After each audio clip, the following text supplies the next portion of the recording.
Whispers Around the World, a Heal Our World book from SufferingWell. Chapter 27, Penny. Ken knocked on Ronald's door, the sound echoing through the quiet morning. Almost immediately he heard excited barking from inside, followed by the thud of paws racing to the door. A moment later, Ronald opened it, looking a little worn but smiling when he saw Ken. Before Ken could even step inside, Penny leaped toward him, tail wagging furiously, her floppy ears bouncing as she tried to jump up. "Hey there, old floppy ears," Ken chuckled, bending down to pet her. "Missed me, huh?" Ronald stood aside to let Ken in. "She's always happy to see you. Come on in. Can I interest you in some tea?" "That'd be great, thanks," Ken said, stepping inside as Penny stayed glued to his side, tail still wagging. He followed Ronald to the kitchen, Penny practically trotting alongside him as if he were already her new best friend. Ronald set the kettle on the stove, his movements a bit slower than usual. "How have you been?" he asked, settling into a chair at the table. Ken smiled, giving Penny a good scratch behind her ears as he sat down across from Ronald. "I've been doing all right, but you sounded a bit off on the phone. What's going on?" Ronald sighed, looking down at the table for a moment before meeting Ken's eyes. "It's getting harder for me to walk these days. The neuropathy's getting worse, and Penny's got more energy than I can keep up with. I'm worried she's going to pull me down one of these days, and I can't afford a broken arm, or worse, a broken hip." Ken frowned, glancing down at Penny, who was now resting her head on his lap. "I'm really sorry to hear that, Ronald. I can imagine that's been weighing on you." Ronald nodded, his voice heavy with reluctance. "It has. I don't want to take her to the pound, but I just can't keep up with her any more, even inside the house. She needs someone who can give her more attention, and I've seen how much you enjoy her, Ken." Ken's heart softened as he looked at Ronald, realizing how hard this must be for him. He gave Penny's ears another thoughtful scratch, then met Ronald's gaze. "I'd love to give her a home, Ronald, but here's what I'd like to do. I'll take her for a few days, let her stay with me and see if it's a good fit. If it is, she's more than welcome to stay. But if she does, I need you to promise to visit us often, and I'll make sure to bring her by so she can see you too." Ronald's face visibly relaxed, the tension easing from his shoulders. "I'd like that. I really would. It's been weighing on me for weeks, thinking about what to do with her. Knowing she'll be with someone who cares about her, and that I can still see her, makes it easier." Ken smiled in friendship, sensing that this was difficult for Ronald. He had been cut off from his son and grandchildren. Frank's stay had been short-lived as he'd found a job and moved out on his own. Now, he was giving up his close companion. Then it settled. "Let's start with a visit, and we'll go from there. She'll be in good hands." Penny, sensing the quiet relief in the room, wagged her tail once more as if she understood that this conversation had been all about her. Ronald smiled and nodded, grateful for Ken's friendship and the solution that now felt like a burden lifted. That evening, Ken stood in his living room watching Penny sniff around her new surroundings. Her bed, food dishes, and toys had all been delivered earlier that day, with Ronald driving them over in his trusty old golf cart. Now everything was in place, and it was just the two of them. "All right, old floppy ears, this is home for the night," Ken said, watching Penny explore every nook and cranny.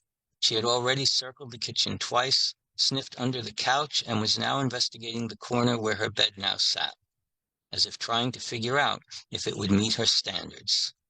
Ken chuckled. "It's all yours. Make yourself comfortable."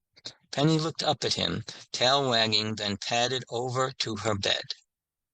She sniffed it again, circled once, and plopped down with a dramatic flop. Ken grinned. "I guess that's the seal of approval." As the evening wore on, they started settling into a rhythm. Ken made himself a cup of tea, while Penny, clearly deciding she was hungry, began nosing her food bowl. I get it," Ken said, laughing as he filled her bowl. Penny immediately dove in, her tail wagging the entire time. After dinner, Ken grabbed his book and sat on the couch, a bowl of popcorn on the table next to him. Penny, not quite ready to settle just yet, sat in front of him, her head tilted as if she was contemplating something. Ken glanced over the top of his book. "What's up, girl?" Penny let out a little bark and bounded over to him, resting her head on his knee. Ken chuckled and gave her a good scratch behind the ears. "You're not the shy type, are you?"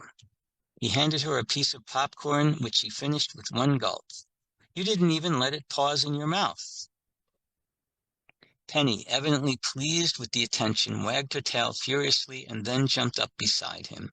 She sprawled on the couch, resting her head on his arm. Ken tried to move his book, but found himself pinned by the hefty weight of a very relaxed dog.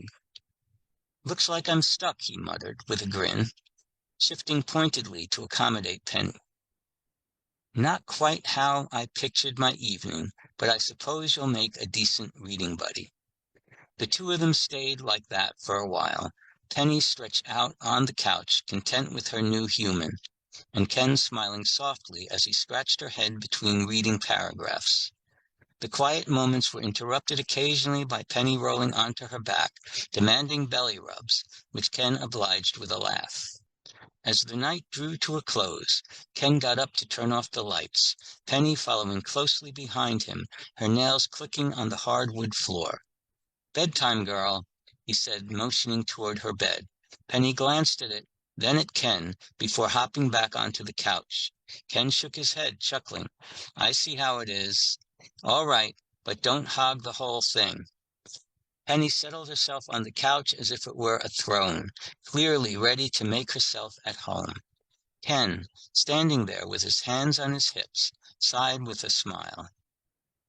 "Guess you've already decided this is your place, huh?" He gave her one last pat before heading to his own bed. As he drifted off to sleep, he couldn't help but feel a lift in his heart, knowing that the night had gone better than he could have imagined. Penny was already fitting right in, and Ken, smiling in the dark, knew that this was the beginning of a new chapter for both of them. The morning air was crisp as Ken clipped Penny's leash to her collar. "Ready for a walk, all floppy ears?" he asked, and Penny's tail wagged enthusiastically in response. Ken smiled and started down the path, making his way toward Ronald's house. As they walked, Ken couldn't help but reflect on how well things had gone the night before.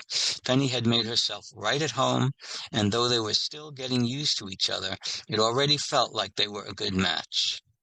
They rounded the corner, and Ronald's house came into view. Penny, recognizing the familiar sight, tugged at her leash, her excitement evident as she bounced toward the door. Ken chuckled. "Easy, girl. You'll see him soon enough." When they reached the door, Ronald was already waiting on the porch, having spotted them from the window. His face lit up when he saw Penny, and he bent down to greet her. "Hey there, girl. Did you have a good night?" he asked, rubbing her behind the ears as she happily wagged her tail. Ken stood by, smiling at the reunion. After a few moments, Ronald looked up at him, his expression hopeful but cautious. "So, did it work out?" Ken grinned and nodded. "It worked out great, Ronald. She's a sweetheart. We had a good time getting to know each other, and I'd be happy to give her a home." Ronald's shoulders sagged with relief, a wide smile spreading across his face. "Thank you, Ken. I've been so worried about what to do with her. And knowing she's with you, it's a real weight off my mind." Ken knelt down beside Penny, giving her a playful pat. "She's already made herself at home, and you don't have to worry about losing touch. You're welcome to come back any time, and I'll make sure to bring her over for visits, too." Ronald's eyes softened with gratitude. "I'll definitely visit often. She's been a good friend, and it means a lot to know I can still see her." Ken stood up, the two men exchanging a look of understanding. "She's in good hands, Ronald. We're going to take good care of each other." Ronald smiled gratefully. "I know you will, Ken. I know you will." As they said their goodbyes, Penny gave Ronald one last affectionate nuzzle before heading back down the path with Ken. Ronald stood on the porch watching them go, his eyes moist, but his heart lighter than it had been in weeks.